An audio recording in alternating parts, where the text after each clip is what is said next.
Bien, en esta oportunidad les voy a hablar sobre el trastorno de identidad disociativa. Bien, el trastorno de identidad disociativo, conocido también con las siglas de TID, fue anteriormente conocida de igual forma como un trastorno de personalidad múltiple. El autor Pierre Janet llama en este caso disociación al estado alterado de la conciencia, producida por un trauma temprano que se pudo dar en la niñez. Así también el DSM-5 nos indica como una definición la presencia de dos o más estados de personalidad distintos o una experiencia de posesión. Bien, los criterios sintomatológicos según el DSM-5 son 5. Bien, empecemos por el criterio A. El criterio A nos dice que la persona tiene que encontrarse en dos o más estados de personalidad bien definidos. En algunas culturas lo pueden describir como una experiencia de posesión. El criterio B nos dice que tiene que haber lapsus recurrentes de memoria, de acontecimientos cotidianos, información personal importante o sucesos traumáticos incompatibles con el olvido ordinario. El criterio C nos indica que los síntomas pueden causar un malestar clínicamente significativo. Así también, teniendo en cuenta el criterio D, la alteración no es parte normal de una práctica cultural o religiosa, aunque esta puede ser ampliamente aceptada. También es importante indicar que en los niños estos síntomas no deben confundirse con amigos imaginarios. Bien, teniendo ya el criterio E, los síntomas no se pueden atribuir a efectos fisiológicos de una sustancia.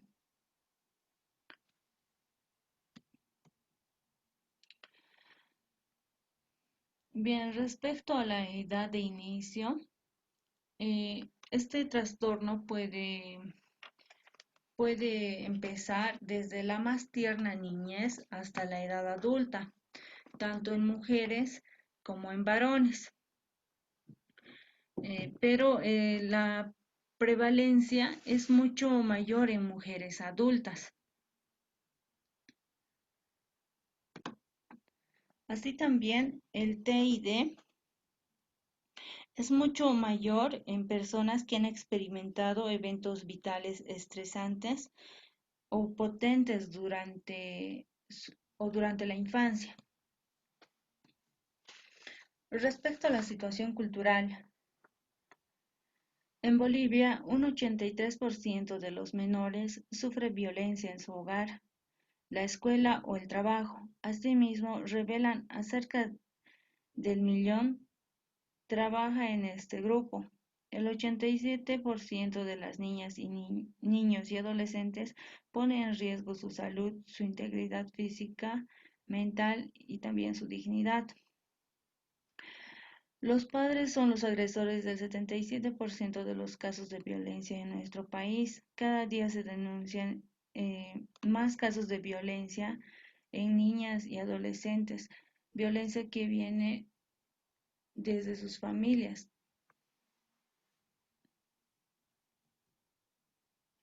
Pero también tiene mucho que ver que el trastorno se pueda dar en el área urbana o también en el área rural. El trastorno de identidad disociativo puede variar de acuerdo al área rural. En este caso, en el área rural, las personas pueden atribuir los efectos sintomatológicos a, a una experiencia de posesión. Y en el área urbano pueden atribuirlo también de esta manera a efectos fisiológicos de los síntomas, a una experiencia de posesión o también no. Es más probable que se pueda observar este trastorno debido a la posesión de espíritus, fantasmas o suplantación de demonios. Como esto generalmente pasa sobre todo en el área rural, ya que la población y el contexto que se encuentra en el área rural no cree mucho en ese tipo de trastornos, sino los llaman, para ellos es considerado como algo anormal este tipo de trastorno y por lo tanto los llaman locos y pueden atribuir a que los, los síntomas o los efectos sintomatológicos se deban a la suplantación de demonios, a que un fantasma se le ha podido entrar a la persona. Bien, el asesoramiento profesional que brinda el gobierno de nuestro país es dentro del Instituto Nacional de Psiquiatría Gregorio Pacheco y este está ubicado en la ciudad de Sucre.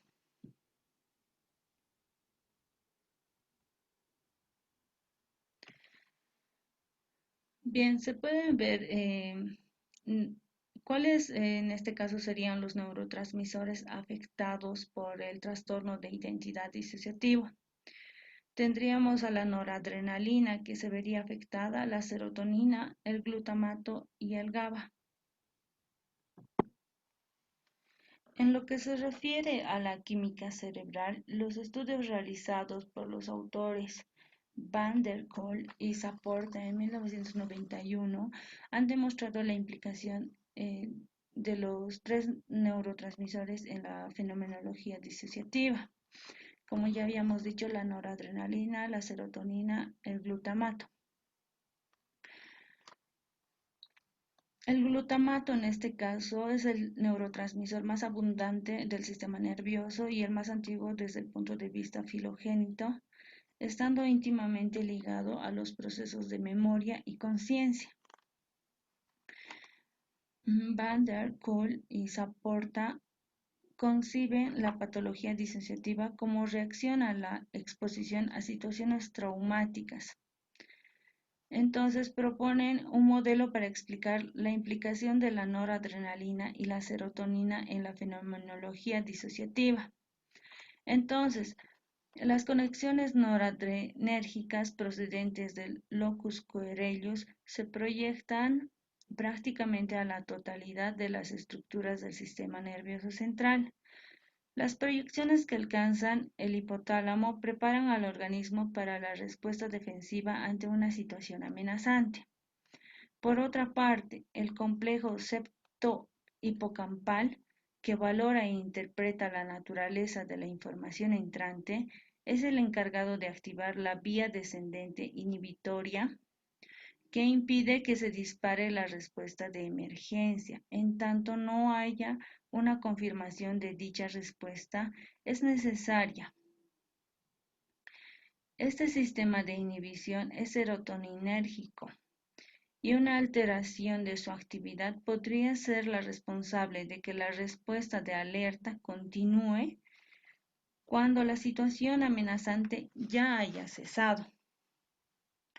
Para los autores de Van der Kolk y Saporta, la vivencia traumática provocaría una alteración de este sistema de neuromodulación entre la noradrenalina y la serotonina, que controla la respuesta al estrés, produciendo una prolongación en el tiempo de la respuesta de emergencia y como consecuencia la aparición de la sintomatología que se observa en los trastornos de identidad disociativa. Bien, así también intervienen varios factores en el TID. Podría ser la mala regulación de los neurotransmisores del glutamato y el GABA, una anormalidad en los circuitos noradrenérgicos y serotoninérgicos y una alteración de los circuitos neuroendocrinos. La transmisión de información sensorial implica dos neurotransmisores que actúan en forma conjunta, que serían en este caso el glutamato como excitador y el GABA como inhibidor. La, en este caso, el GABA sería el que va a modular la acción del primero. En este caso, el GABA va a modular la acción del glutamato. Bien, las consecuencias del estrés extremo provocarían una deficiente regulación de los sistemas GABAérgicos sobre los glutamatérgicos. La implicación de los circuitos noradrenérgicos queda confirmada por la hipersensibilidad y la estimulación noradrenérgica de los pacientes con trastorno de identidad disociativo y de los sistemas serotoninérgicos por los efectos disociativos de las sustancias agonistas de la serotonina.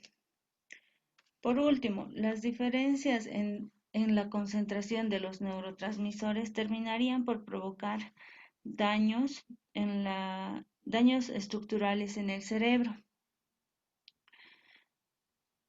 particularmente en el hipocampo, reduciendo su volumen, lo cual implicaría alguna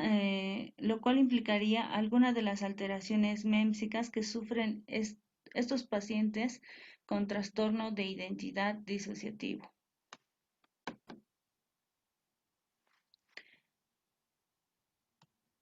Bien, respecto a las áreas cerebrales afectadas por el trastorno de identidad disociativo, tenemos al hipocampo, el lóbulo temporal, la amígdala, el tálamo y la corteza prefrontal.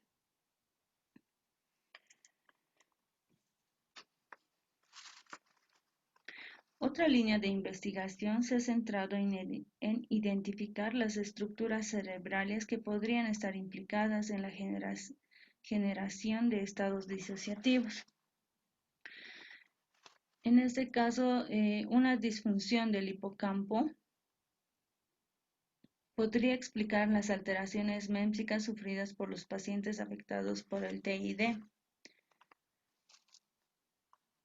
En apoyo a esta propuesta, se ha argumentado que el lóbulo prefrontal se ve afectado en pacientes diagnosticados con trastornos de identidad disociativa.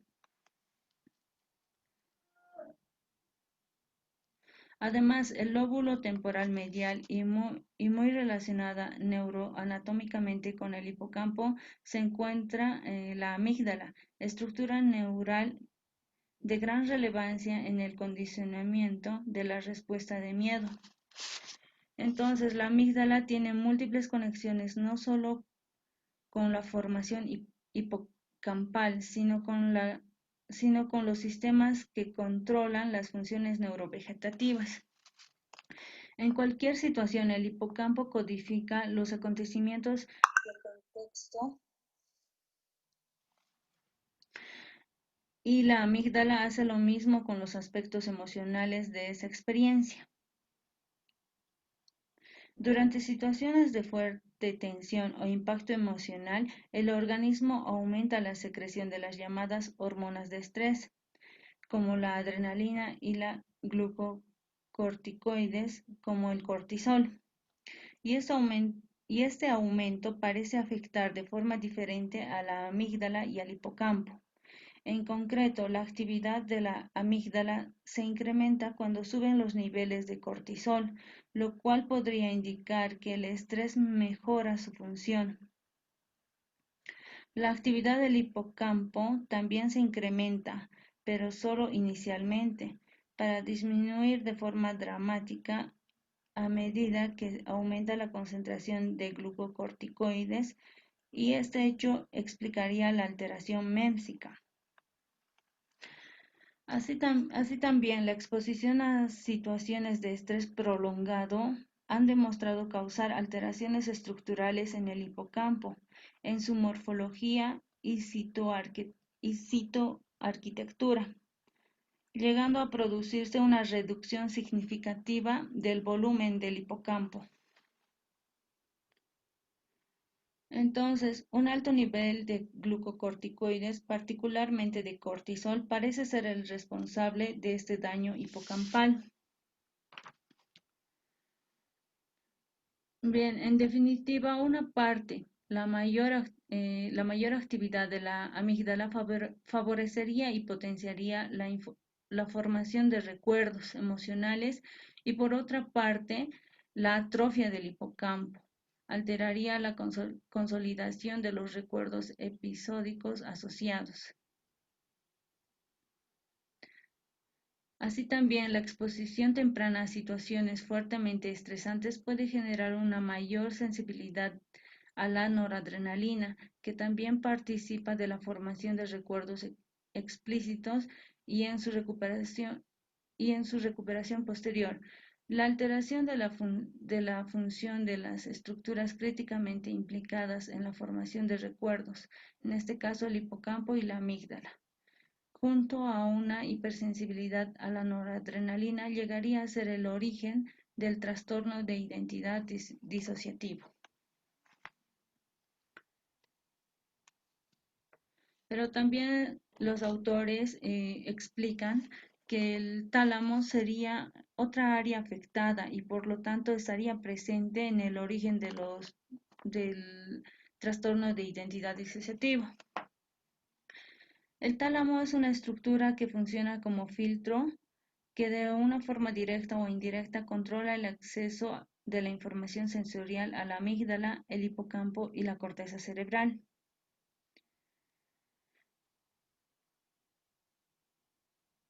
Este cambio en la actividad talámica sería el responsable no solo de la alteración de conciencia, sino también de las distorsiones perceptivas, ya que el tálamo es el encargado de asegurar la fidelidad de la información sensorial y regular el proceso perceptivo. Entonces, la activación masiva de los sistemas noradrenérgicos que se produce durante la exposición a una situación traumática llegaría a alterar la función talámica. Y también el glutamato, como anteriormente decíamos, cumple aquí una función para el origen del TID, ya que sería el principal neurotransmisor excitatorio del tálamo. Otra estructura que parece estar implicada en la sintomatología disociativa es la corteza prefrontal. Este tipo de eventos traumáticos, como ya mencionábamos, tienen su repercusión en ciertas regiones del lóbulo frontal, concretamente en la región prefrontal orbitofrontal, que se encuentra en la parte anterior del cráneo. Dicha región cortical se encarga de configurar nuestra personalidad y adaptarse a las situaciones y a las demandas del entorno. Y su daño puede causar serios problemas en las personas. Es sabido que gracias a esta región podemos regular nuestra conducta y adaptar nuestras respuestas en función a las demandas del entorno.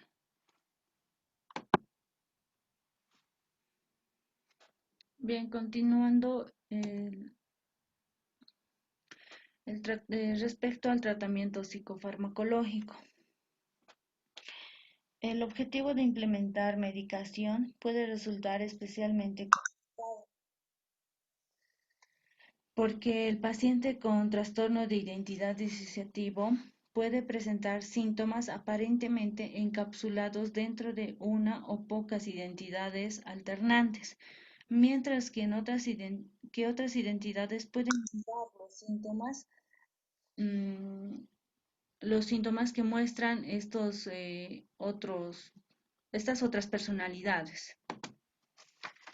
Entonces, los, los fármacos estarían relacionados a tratar los síntomas del paciente como la ansiedad y la depresión, ya que no existe como tal medicamentos específicos que estén hechos para tratar este tipo de trastorno.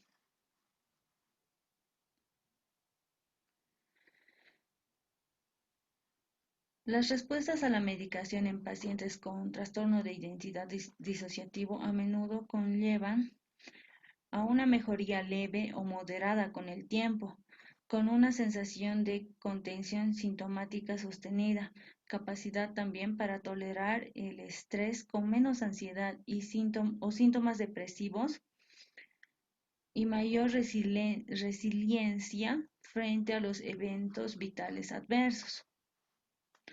También los pacientes con TID a menudo tienen una respuesta notable, aunque parcial, a las medicaciones antidepresivas, frecuentemente a los inhibidores selectivos de la recaptación de serotonina o los antidepresivos tricíclicos. Más que una respuesta lenta, los pacientes con TID suelen referir una respuesta muy temprana a los antidepresivos, a menudo en días en lugar de lo que tendrían que ser semanas. Cuando van a tener una buena respuesta a la medicación se da este hecho. Entonces, la eficacia de la medicación continúa posteriormente conforme se ajusta a la dosis. Frecuentemente el humor es lo que primero mejora en los pacientes con trastorno de identidad disociativo, no los síntomas vegetativos como las alteraciones del sueño, la baja energía, la mala concentración, pero estos irán mejorando mientras se ayude con medicación. Entonces, aparte de los inhibidores selectivos de la recaptación de serotonina, también se pueden adicionar un segundo tipo de antidepresivo, como podría ser la imipramina.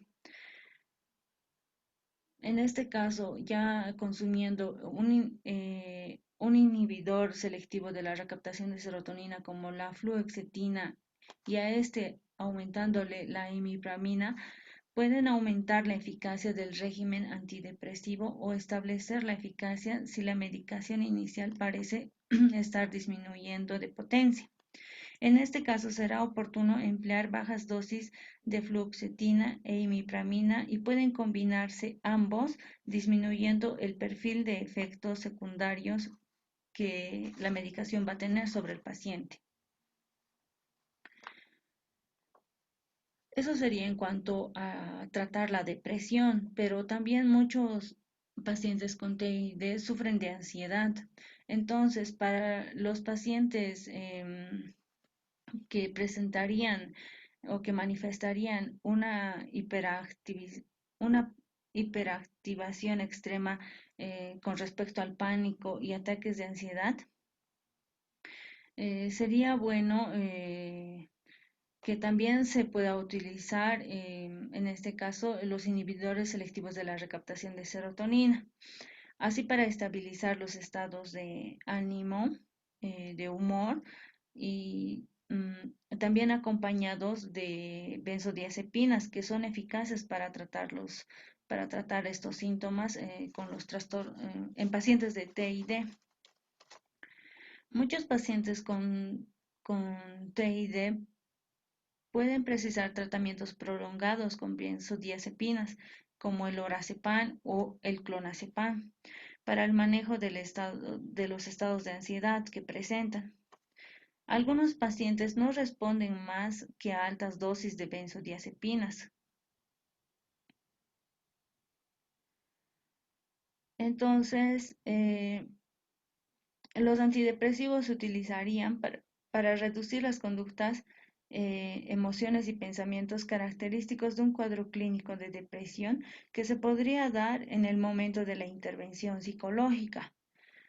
Y los ansiolíticos se utilizarían para tratar los síntomas de ansiedad que también se podrían dar en el momento de la intervención psicológica, pero de todas maneras ambos ayudarían a estabilizar un mejor nivel de vida del paciente.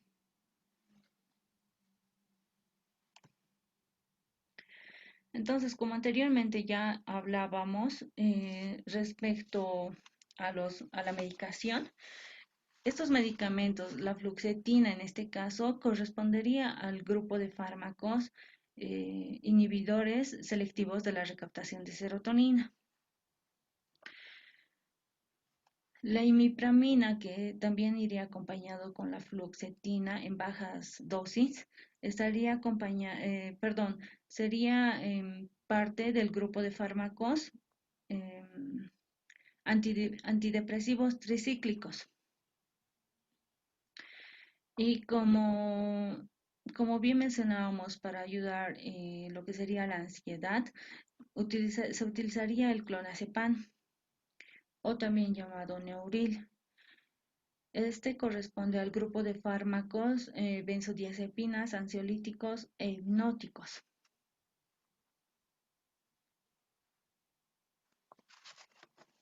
Bien, los efectos de los fármacos.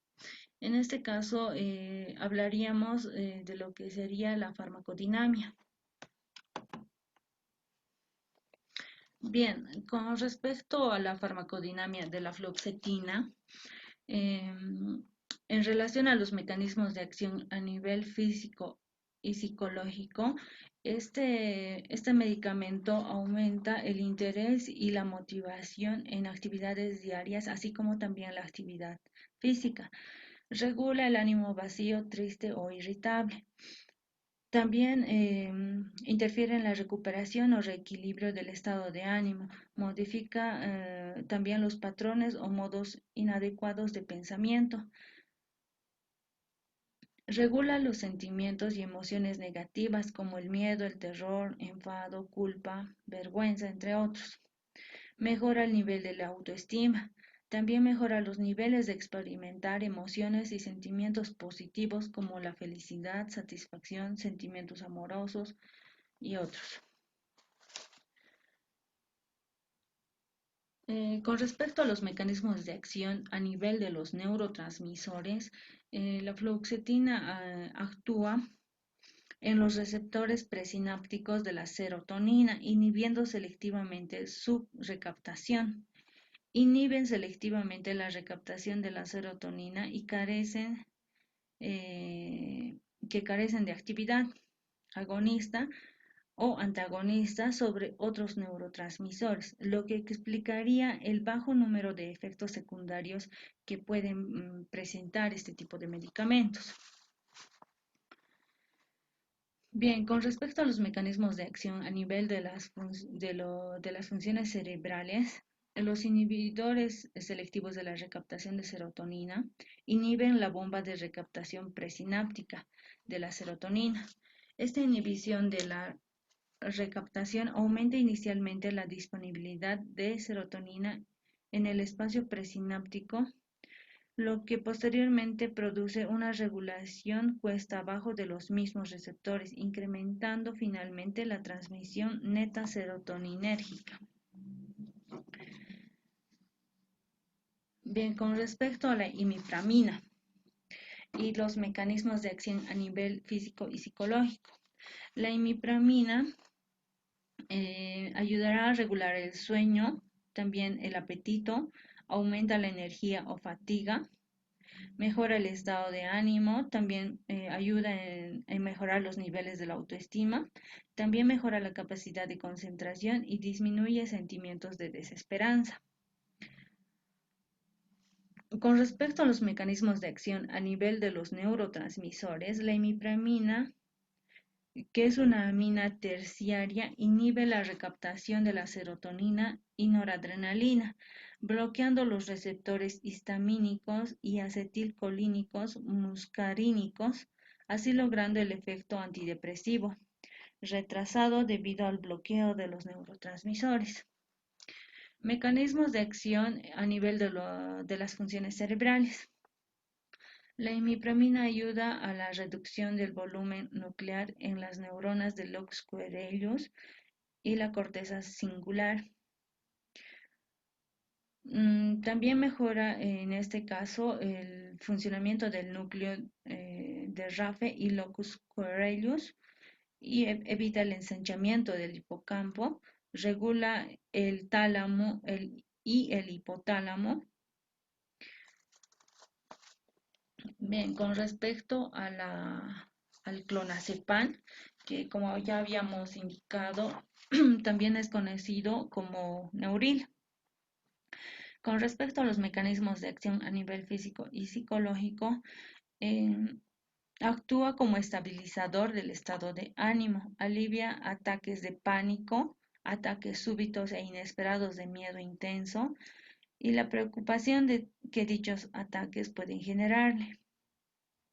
También reduce el nivel de ansiedad sin originar un grado de sedación relevante, en tanto que en dosis elevadas facilitan el sueño. Llega también a originar la relajación muscular administrado en dosis no sedantes, o sea, en dosis no elevadas.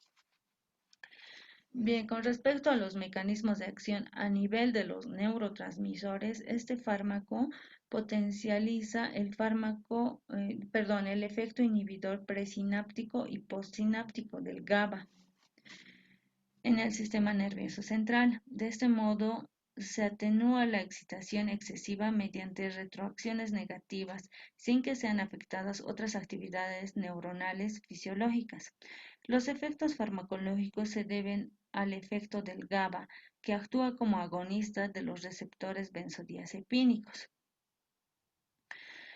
Em, Este también potencia el efecto neurotransmisor e inhibidor del GABA, suprimiendo la propagación de la actividad compulsiva producido por un foco epiléptico, pero no inhibe la descarga normal del foco. También al interactuar alostéricamente los receptores benzodiazepínicos con los receptores GABAergicos, se potencia el efecto del GABA con la correspondiente inhibición del sistema reticular ascendente.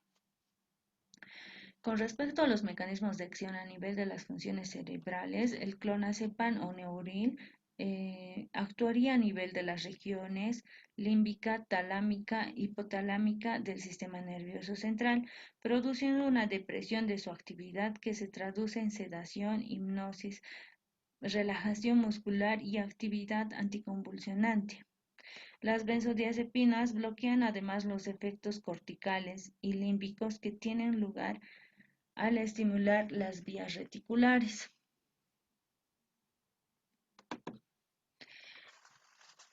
Bien, continuando eh, con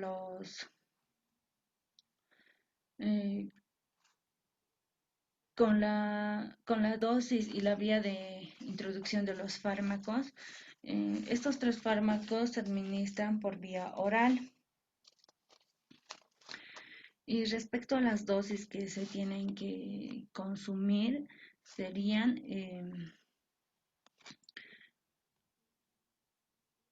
perdón,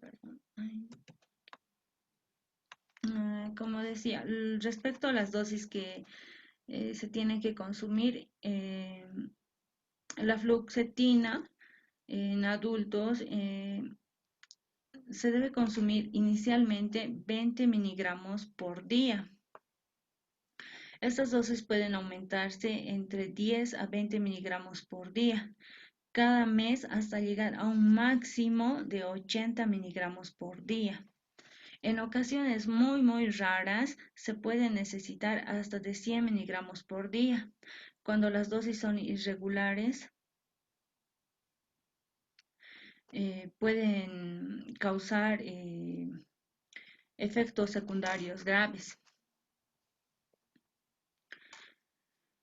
Pero como anteriormente decíamos, la fluoxetina acompañado de la imipramina tendría que consumirse en dosis muy bajas. En este caso, se podría iniciar el tratamiento no con 20 miligramos por día, sino con 10 acompañado, claro, de la imipramina. Pero si en el caso fuera que la fluoxetina estaría actuando como un solo medicamento, entonces sí se debería iniciar con 20 miligramos por día.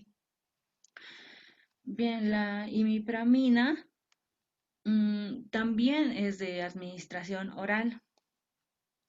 En adultos inicialmente se empieza a consumir por 25 miligramos por día, pudiendo incrementarse esto a lo largo de una semana en función a la respuesta que va a dar el medicamento hasta un máximo de 150 a 200 miligramos por día. Y este posteriormente se puede ir reduciendo hasta la dosis usual de mantenimiento, que es de 50 a 100 miligramos por día, pero no exagerando más de este. En el caso de, como decíamos, acompañado de la fluoxetina, se tendría que reducir esta dosis de 25 miligramos por día a 15 miligramos por día. Bien, con el tercer fármaco que veíamos, el clonazepam o Neuril, la administración, como bien decíamos, es de forma oral. La dosis inicial de este fármaco es de 1,5 miligramos por día, divididos en 3 tomas. Cada toma llegaría a ser 0,5 a 1 miligramo cada 3 días hasta lograr el control de las convulsiones o hasta que los efectos secundarios impidan seguir con el incremento.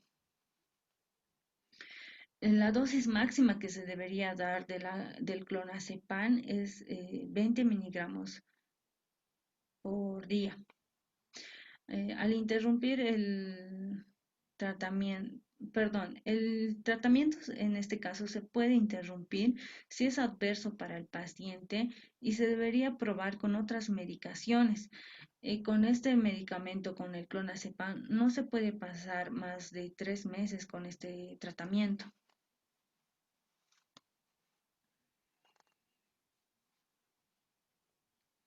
Bien, continuando, ¿cuánto llegaría a ser el costo en el mercado local? Bien, como nosotros nos encontramos en el país Bolivia y por ende en la ciudad de Oruro, Bolivia, nos pusimos a hacer investigaciones en en Pharmacorp, donde pudimos conseguir los siguientes datos. Como decíamos, la fluoxetina mm, nos indicaron el costo de 1,80, un boliviano con 80 centavos por comprimido. La imipramina llegaría a costar un boliviano con 20 centavos. También este costo es por comprimido. Y el clonazepam llegaría a costar, tendría el costo de 4 bolivianos por comprimido, pero este, a diferencia de los dos primeros, lo venden bajo receta médica. En cambio, los dos primeros no es necesario una receta médica para ser adquiridos.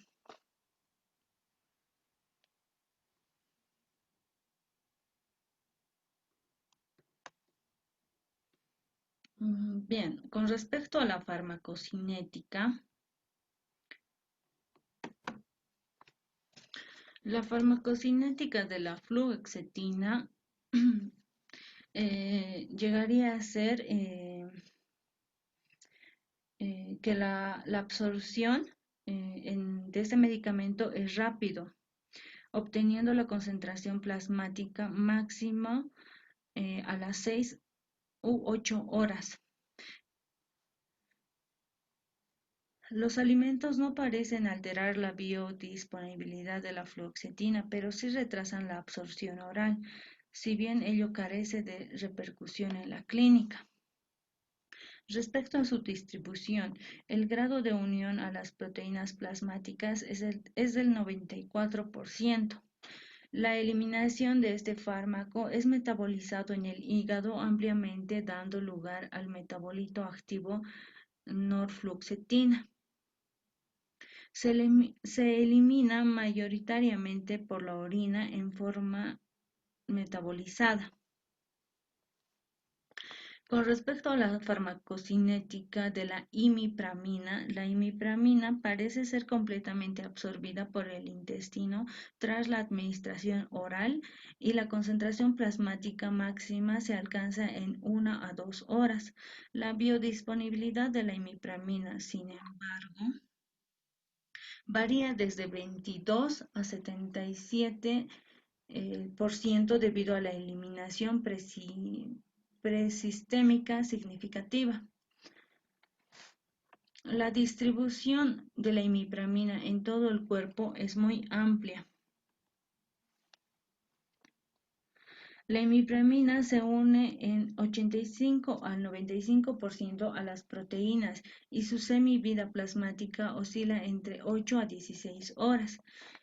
Entonces, el metabolismo de la imipramina ocurre en el hígado. La imipramina inalterada se elimina en la orina. Una pequeña cantidad de la excreción se lleva a cabo a través de la bilis y de las heces.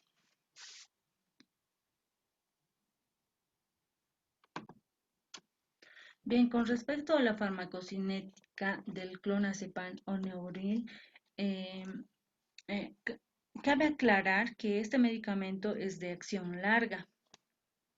Bien, después de una dosis oral, el clonazepam se absorbe y se distribuye ampliamente por todos los tejidos. Se une a las proteínas del plasma en un 85% aproximadamente. Los efectos farmacológicos del clonazepam se inician a los 20 a 60 minutos de su administración y duran de 6 a 8 horas en niños y más de 12 horas en adultos. La semivida de eliminación de este fármaco es de unas 22 a 33 horas en niños y entre 19 a 50 horas en adultos. Cabe aclarar también que el clonazepam se metaboliza extensamente en el hígado. Bien, continuando con los efectos secundarios. Eh, los efectos secundarios que los medicamentos provocan, por ejemplo, de la fluoxetina a nivel cognitivo, serían las alteraciones del sueño, la dificultad para la concentración, dificultad en el proceso de pensamiento y también en cierta manera algo de confusión. A nivel emotivo, se puede presentar dolor de cabeza, fatiga, euforia y ansiedad. A nivel conductual, eh, se puede observar ataques de pánico, comportamiento y pensamientos suicidas, hipersensibilidad, escalofríos, sequedad de boca, mareos, convulsiones. A nivel fisiológica o a nivel del organismo, se puede presentar trastornos gastrointestinales, disfunción sexual, retención urinaria, poliquiuria, visión anormal, sudores, vasodilatación.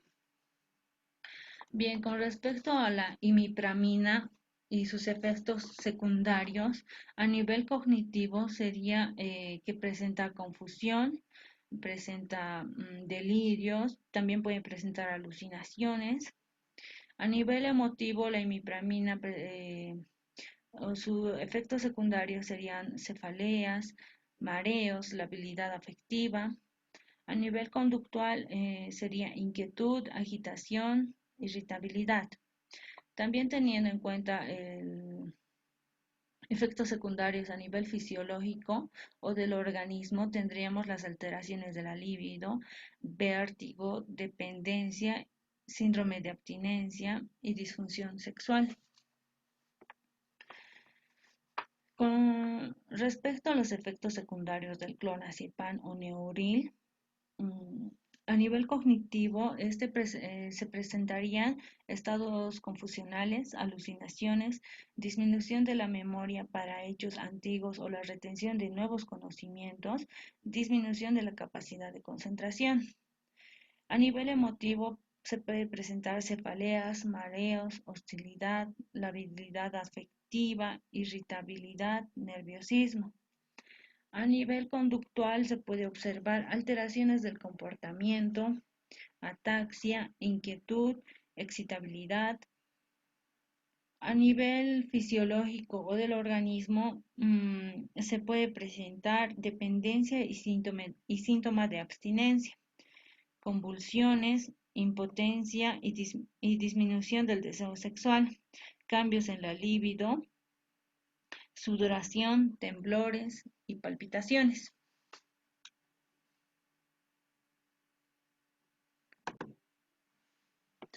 Mm, Bien, continuando, ¿no? Con respecto al tratamiento natural que se le puede dar, cabe recalcar que este tratamiento natural no es como tal al trastorno de identidad disociativo, sino más bien a los síntomas que este presenta, como ya habíamos mencionado, la depresión y la ansiedad.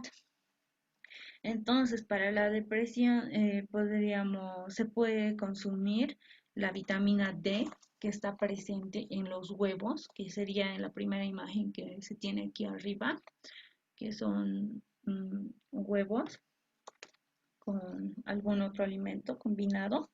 También sería bueno el ejercicio. Podría ser también bueno la meditación o el yoga. También otro tratamiento natural que se puede consumir es el selenio, que lo veríamos en esta parte, que estaría el selenio relacionado o sería una vitamina que está presente en las legumbres como las lentejas.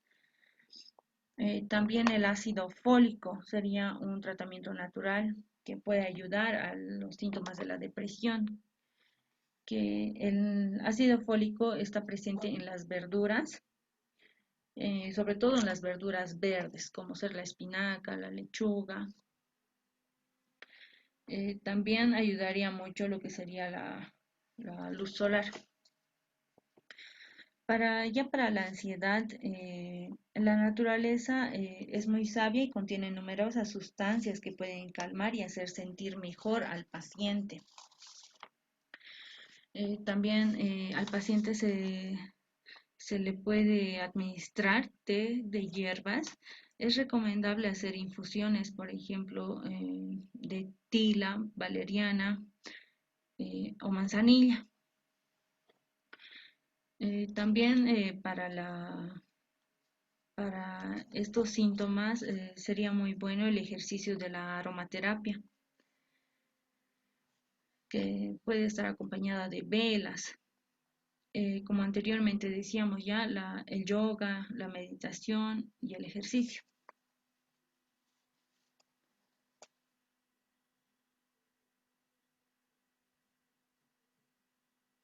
Bien, con respecto al tratamiento psicológico, Ani, y con respecto a la prevención primaria, se puede lanzar una propuesta. En este caso, esta propuesta sería llamada por un futuro mejor.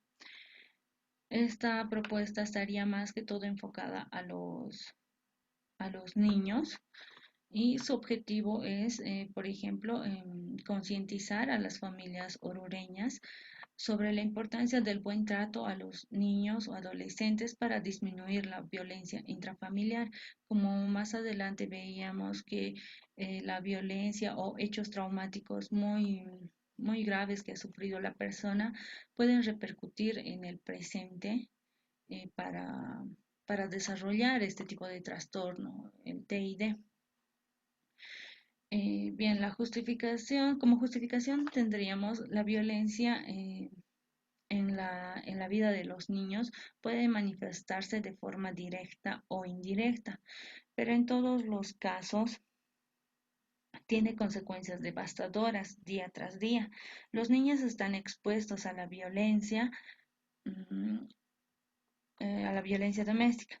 La violencia contra los niños puede tener consecuencias para toda la vida y en algunos casos pasar de generación a generación, y es por ese motivo que se requiere fomentar el buen trato a los niños. Esta, este, esta prevención primaria se realizaría, como ya decía, sobre todo en niños, eh, mediante sesiones con los mismos menores de edad o también adolescentes, donde sean también partícipes los padres de familia, para que se pueda llegar, ¿no?, al objetivo de concientizar para disminuir la violencia intrafamiliar. Bien, ya con respecto a la intervención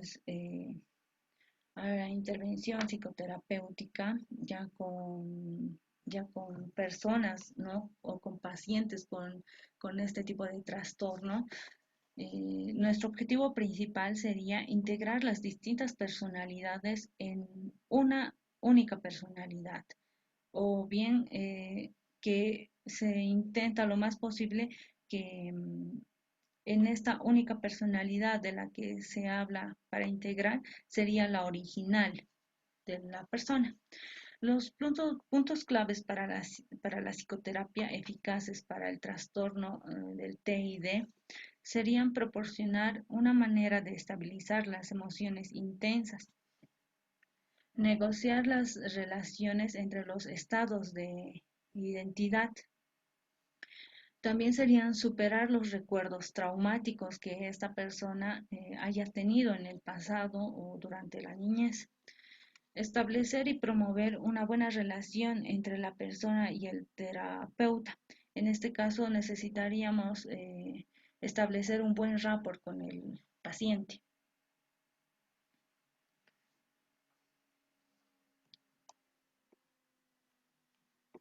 Bien, se podría trabajar con la terapia cognitivo-conductual. La terapia cognitivo-conductual modificaría los elementos cognitivos y conductuales, así también como los afectivos, ayudando al paciente al manejo de su trastorno y retrasando o deteniendo su progresión. Una evaluación inicial sería precisa, y también la entrevista con el paciente, la familia o las personas más cercanas al paciente. Sería también muy preciso la explicación al paciente del proceso de tratamiento y propiamente de la intervención. Bien, como algunas técnicas que se pueden utilizar para esta terapia, para la terapia cognitivo-conductual, serían la reestructuración cognitiva. Para esto se puede iniciar con pedir al paciente que escriba un diario para ayudar a identificar y posteriormente cambiar los patrones de pensamiento, emociones, sensaciones corporales y comportamientos. También se puede utilizar la técnica de la triple columna. En este caso, ayudándonos con un autorregistro del paciente, eh, donde él se pueda aprender a cuestionar la evidencia que tiene para manejar un determinado pensamiento automático y a generar interpretaciones más realistas o útiles. Para esto como anteriormente decíamos, es bueno también llevar un autorregistro con 3 columnas. La primera que en la primera columna anotaría la situación desencadenante del sentimiento desagradable que pueda sentir. En la segunda se podría anotar los pensamientos automáticos relacionados con esta situación y esas emociones negativas. Y en la tercera se anotarían los pensamientos alternativos tras valorar las evidencias para los pensamientos automáticos anteriores. Así también se pueden utilizar técnicas de autocontrol para que, como bien decíamos, Durante las sesiones terapéuticas puede ser que el paciente muestre cierta ansiedad por los recuerdos que va a revivir. También se pueden utilizar técnicas de relajación y respiración para el mismo hecho de que por el mismo hecho de que la terapia le puede ocasionar mm, ansiedad.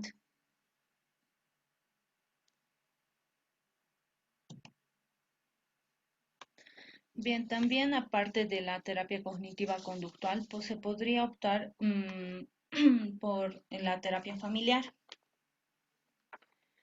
Eh, con la terapia familiar se pretendería ofrecer apoyo no solamente al paciente, sino también a la familia e incrementar su nivel de conocimientos sobre el trastorno del TID y su tratamiento y entrenarles en estrategias de afrontamiento que optimicen el manejo del trastorno y que de esta manera, con la ayuda de la familia, se pueda reducir estos síntomas que el paciente presenta. Para esto se puede utilizar lo que es la psicoeducación, principalmente con los familiares más cercanos, informarnos sobre el trastorno y su tratamiento. Eh, por lo tanto, ¿qué es lo que, cuáles van a ser las estrategias que se van a utilizar para el afrontamiento y para la prevención del manejo de recaídas que pueda tener el paciente, en este caso su familiar? También se puede utilizar entrenamiento en habilidades. Con esto se puede pretender mejorar la comunicación entre los miembros de la familia a través del desarrollo de habilidades tales como la escucha activa, la expresión de emociones o la petición asertiva de cambios en la conducta del otro. Se puede también trabajar otra técnica, sería el entrenamiento en la resolución de problemas. Con esto se pretendería que los distintos miembros de la familia sean más competentes en la resolución de dificultades cotidianas.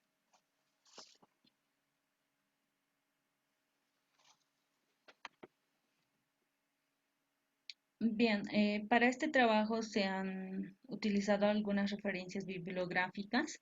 Entre las más importantes aquí las vamos a mencionar, que sería el DSM-5, también se ha utilizado el libro de Caballo, Salazar y Carrobles, entre muchos otros.